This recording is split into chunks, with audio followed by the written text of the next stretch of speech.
All right, so we're continuing to take a look at our orders little demo application here.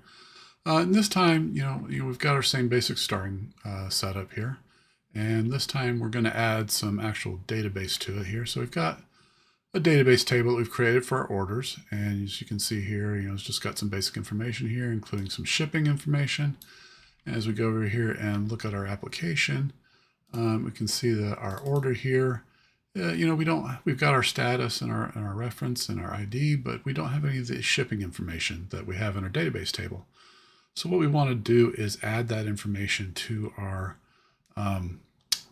application here using our AI as the driver for it. So let us jump over here to Claude. And we'll give it the command here. We're going to add a shipping address value object to our order aggregate and generate the migration that's for it. And we've got, before I kick this off here, we've got or actually I'll go ahead and kick it off and we can talk about it as we're going here. We've got the same instructions file. We've added the skills that we've looked at our last couple of videos. But this time we're going to see where there's a little bit of a disconnect with what those are able to accomplish on their own. So kicking that off here, and we'll see what Claude comes up with. And we'll give it just a couple minutes here to run through. Okay, so as we can see that as it's kind of worked through this, it's hit a stopping point and saying, hey, you've got these instructions in the claude.md markdown file here that requires that I inspect the schema before the migration. Well, unfortunately, the instructions files and the skills files are just text. They're just, markdown files. They don't give your AI agent the capability of doing anything external to its own, information that it has here. And in the instructions file, I've given it the directive. If we pop over here, we look at the Claude Markdown file here. I've given it the directive here that says,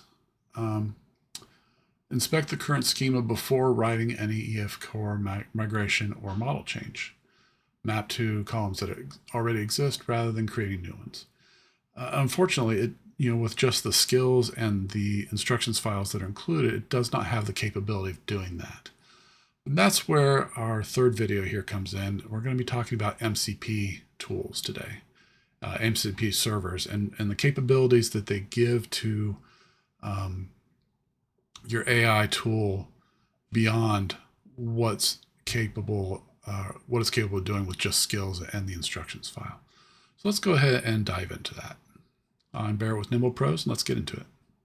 So we're a couple of episodes in now, and up to this point, we've given the AI agent our standards through the instructions file and the guidelines to guide how it works. We've given it our playbook through the skills files and teaching it how we want it to go through the processes to implement things. So when I give it that instruction to say, hey, go out and look at the database and make sure that you check the existing schema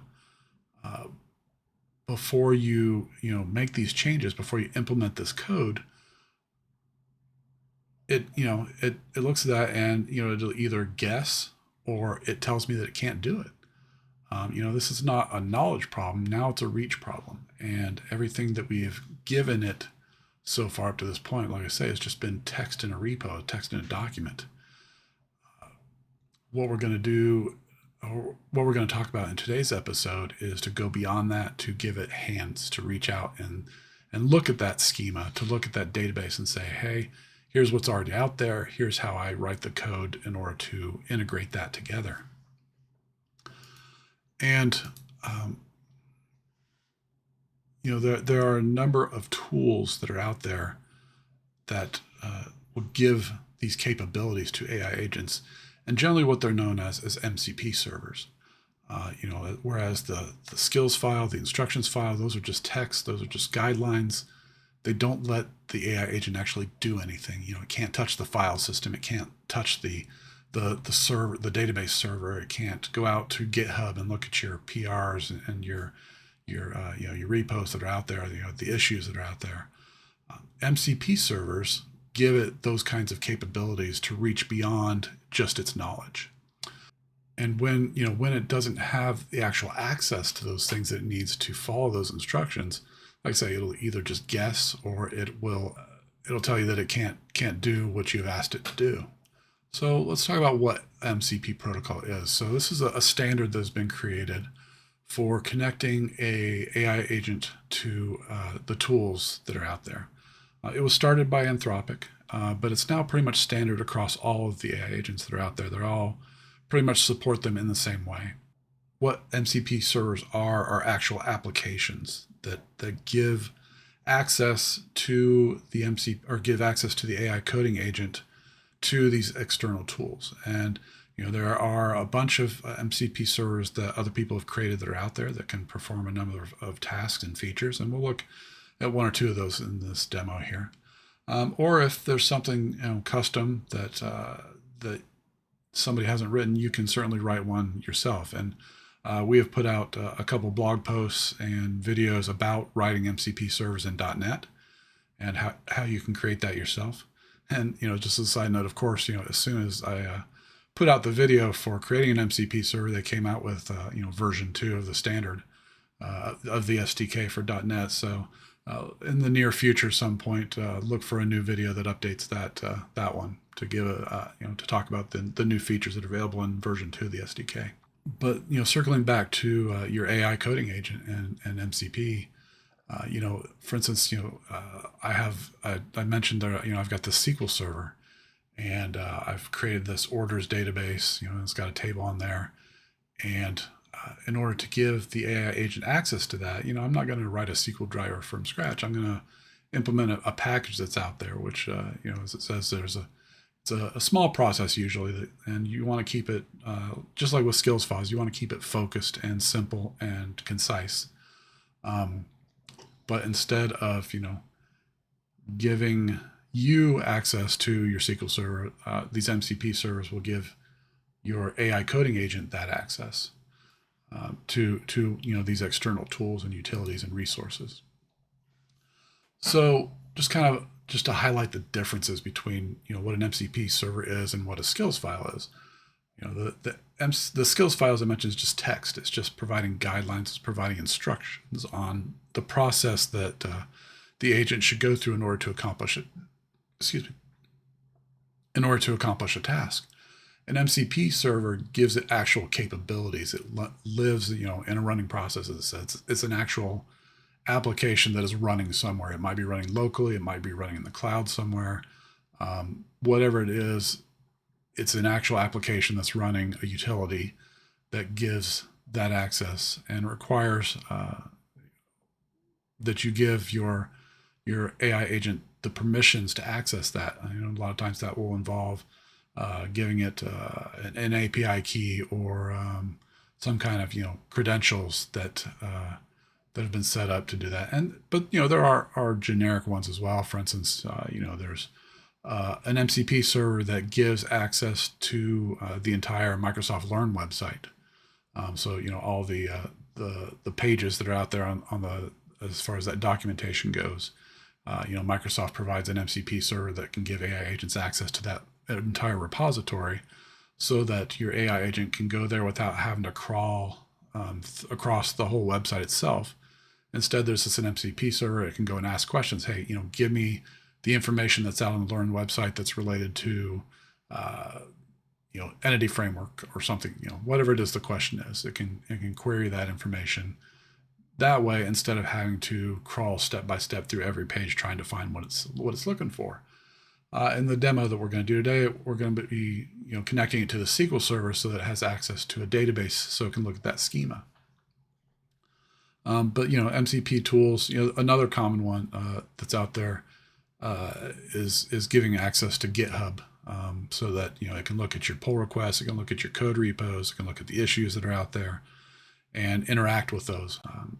One of the most common things that I use in my coding agents is using AI agents and that GitHub MCP server to create pull requests for me, or to review pull requests that I have created to give me a full review what it is that I put out there and suggest improvements or fixes or whatever.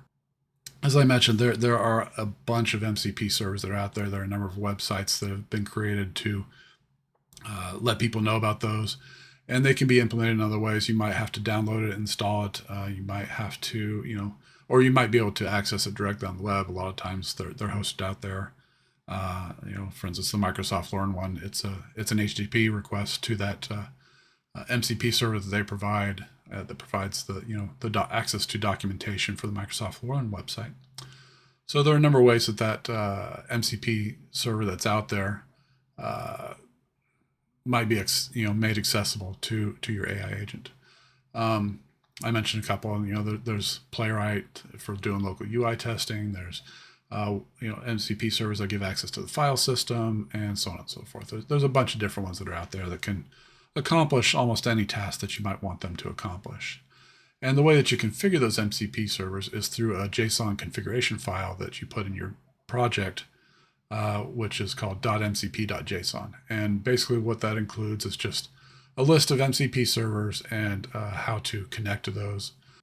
As far as storing credentials, most of the time you want to put those into like an environment variable on the system. But there are other ways that you can add and store the credentials that it might be needed in those cases where it does need those credentials.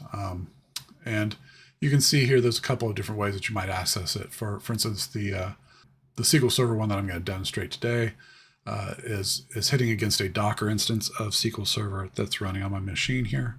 And it will just run basically a Docker command line and access that information to look at the schema. And it requires, the password in order to connect to that. And that's been saved as a environment variable on my local machine. For the Microsoft Docs one, to get to the Learn website, it's just an HTTP call in this particular case. And it calls this endpoint, this MCP server is hosted by Microsoft, and it's publicly accessible, so it doesn't require any kind of credentials. So you just, calls it, makes it an HTTP call to that endpoint. And that will, the same as with any MCP server, basically what they will offer in response is three different particular things, or three different concepts that we'll get into here of ways of communicating with that MCP server. So one of the things that it will do is, or one of the things you'll want to do is to provide those instructions in your Markdown file on what MCP tools that it has available to it, and how it can access and when it should be able to access each of those tools. For instance, in this one, I've given it the instructions. You've got in order to access the database, you've got this tool that's available to you, and when to do that is anytime that I want you to do anything with Entity Framework Core, like creating a migration. Go out and look at the schema of the database, ensure that you've got the correct schema for the existing database, and to create your migrations and your DB context and whatnot around that. I give it further details. Only connect to the local dev database. Don't ever connect to staging or production. That kind of thing. If I'm connecting to or wanted to create something around a .NET API, make sure you go out and look at the Microsoft Learn website first and get the document, the most up-to-date documentation regarding that API before you implement anything. Make sure that anything that you do doesn't modify any data, just do read-only. For instance, when you look at the schema kind of stuff, you don't want your AI tool to start making changes to your database, without the full process of pull requests. So make sure you provide that instruction saying read only. Don't ever do anything that makes a change. And I provided a few examples of the kinds of things that you can do with it. You can look at current documentation. Think of how fast libraries change, and if you think about how often the AI coding agents get updated, how often they get trained. It can be months or years between versions of a coding agent. So the information that it has is generally stale and out of date. So you say, okay, if you're doing something with Entity Framework Core, maybe a lot of the stuff that is current, but there may be new features. Maybe version 11 has come out, in between the time that the AI agent was trained And when you're writing code and you want it to go out and look at the latest information on version 11, so you'd say, hey, go out and look at the documents on the Microsoft Learn website, get all the latest up-to-date information on how Entity Framework works, and maybe you'll find new features that can do something that's better than what you're planning on doing the other way. So those kinds of things. One of the things that you need to keep in mind is because you are giving access to an AI coding agent to do more than just have knowledge and create code files or whatever it might be, you need to treat it like production access. You need to have safeguards in place. You need to have those guardrails to prevent it from doing things that you don't want it to do. So these tools have real world effects. For instance, the GitHub repository access. You don't want it just going out there and creating issues or creating pull requests or merging pull requests or doing whatever you might want it to do without having specific guidelines and rules in place as to how it should approach that, when it should be able to do that, what it should be able to do. You don't want to just give it free access because, for instance, most of the time if you're doing like GitHub repo, you're giving it your credentials. You're allowing it to impersonate you when it's interacting with GitHub. You want to make sure that that is strictly controlled, because anything that you have access to with your credentials, it will have access to, and it could do things you don't want it to do. So you need to make sure that what it does have access to, you're controlling very specifically, and that you're providing it with those, like I said, guardrails to keep it from going off the rails and going off who knows where and doing who knows what. So always take the least privilege approach. It's the way that security should be, implemented in general anyway. But it's especially the case with AI coding agents because you never really know what it's going to do in any particular situation. Even when you have set it up and provide it with those careful guidelines, they still can go off and do things that you aren't expecting and not wanting it to do. So make sure that you're taking that least privilege approach to it and how it and what access it has and how it does things. So make sure that you are keeping an eye on that. And like one of the tips here, audit session logs for what was actually called. That is a key one, and especially with things like GitHub access or file system access or database access. You want to review the things that it did, using the credentials that you provided to it, because you don't want it doing those things that you don't want it to do. So, and as far as like the things you don't want it to do, don't give it controls to delete your repositories. Don't give it full file system access. It's one of the good things about like the coding agent desktop applications. Most of the time, you'll tell it what file system folders it has access to, that it trusts and can work in. And you can even restrict that by the projects that you're working on. So don't just give it access to the full file system to do whatever it wants on your computer or on any computer. Especially, with cases, things when you start giving it these external accesses, there might be, there's bad actors out there who might take control of your AI agent and start having it do things you aren't expecting it to do through, corrupted MCP servers or skills or whatever it might be. How often do you read about NPM packages that have been compromised or node modules or whatever it might be? It's almost a daily occurrence. So you need to make sure, and the same thing can happen with MCP servers. So you need to make sure that you're always taking that least privilege approach. And while there are many MCP servers that are out there, as I mentioned, sometimes you need to roll your own, and there's nothing wrong with that. But make sure you take the time first to see if there's something that's going to do what you want to do first.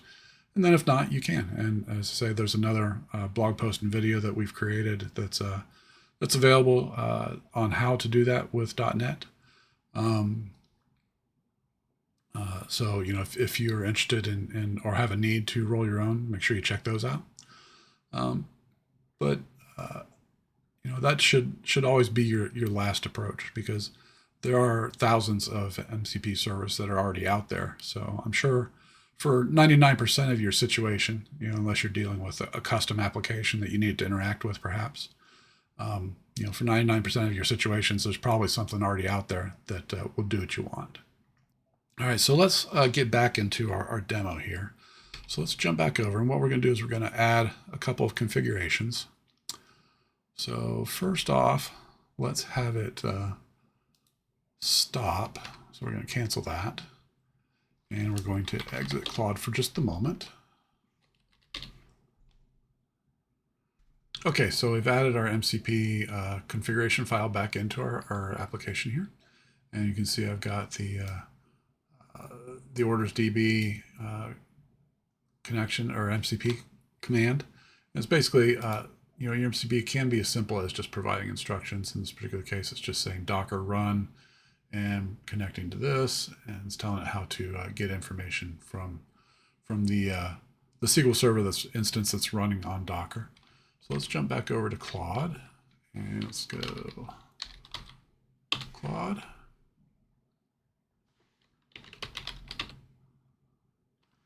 All right, so it should be able to see the MCP server now. So let us provide it with the same instructions that we did before. We're going to say add a shipping address value object, and we'll let that run now.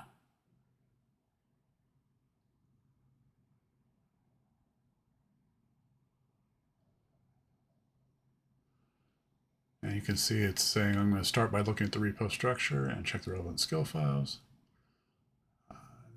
The Claude Markdown file, instruction file, should tell it to look at the MCP, or use the MCP to look at the schema when it gets to that point. And it should get to there. So let's let it go through its work here.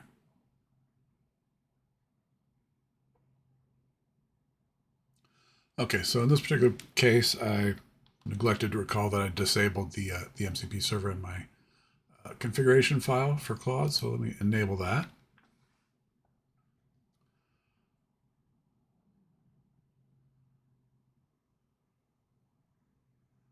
And yes, I want you to enable that. And let's go ahead and just kick that over to auto mode. Let it finish on its own.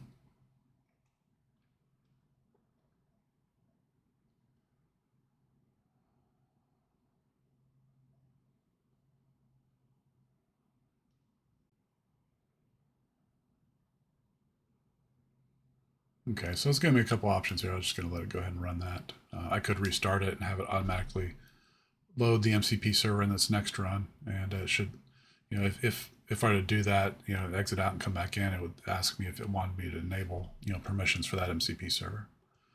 In this particular case, we'll just let it do it on the fly here.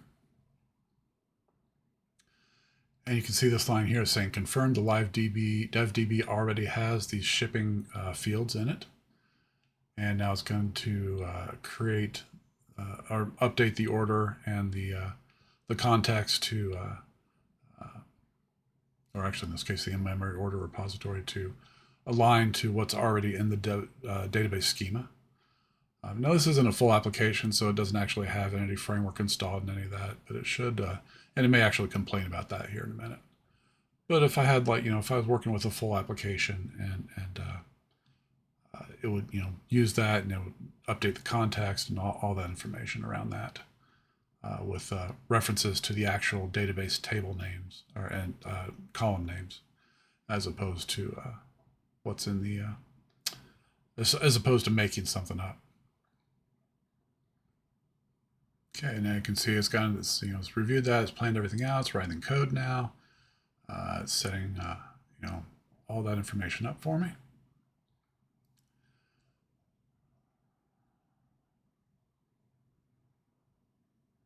And in just a second here, we'll take a look at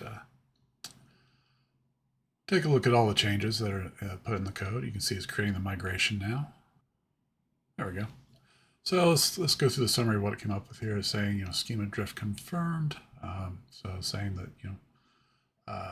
it already had these fields in the database table, but weren't in the application. So I created all this stuff to align the application with the schema that's in the database that was already there. In this particular case, one thing I want to flag is saying, hey, I turned on this MCP server that you gave me permission to do, but it won't actually connect until you restart the session. Well, it did that one-time connect, but if I were to exit the session and restart, in fact, I can show you that here just real fast. And let's just do exit, and let's do Claude. As you can see, it's coming back in here saying, hey, I've got this MCP server for accessing the orders database that's defined in the project. Do you want to enable it for this time? Do you want to enable it for all the times going forward? And it'll ask you for those permissions. So I'll just say, go ahead and enable it for this session. And now if I were to do something else, in here, so let's say, look at the database schema and provide me a summary. And in this particular case, it will go out and it'll look at the database schema, given, because I gave it that access with the MCP server, and it will bring up the information about the schema in that database. So, it can be a very useful tools, these MCP servers, but you also have to make sure that you're implementing those guardrails. Like I say, keeping a close watch on what you give it permission to do, what you give it capabilities to do through these tools.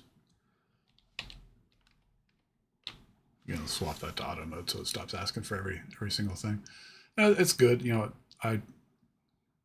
As you work with AI coding agents, you have to find that balance between what you let it do on its own and what it will have to ask you permissions for, and that can get annoying after a while. But you generally, and that's fine for this little demo here and for the permissions that I've given it, but you generally don't want to give it full auto, YOLO mode as it's called in some of them. To do just whatever it wants. So you kind of have to watch that and keep an eye on it. So again, here it went out to the actual schema and it's giving me this summary. So there's one table, it's called orders, and here are the columns in that table and the information about those columns. So let's go to the code base and look at the things that it created here. So again, one of the easiest ways to look at the git commit changes. So for orders,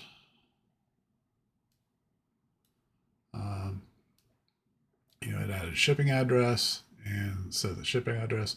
And here it's actually created a whole new type called shipping. So look at the configuration. Here you can see, so we're getting to some of the database schema stuff. Order configuration. And you can see how that's set up. And here's the orders DB context that it created. Again, around the model builder. Here's the actual database migration. So because in this particular case, the fields already existed in the database schema, but not in the application. So there's nothing in that migration because there was nothing to change on the database side.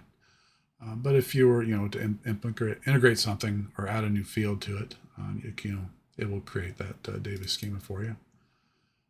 And some unit tests around that. So again, pretty simple stuff. Skipped over the shipping address. Here's the shipping address model that it created as well.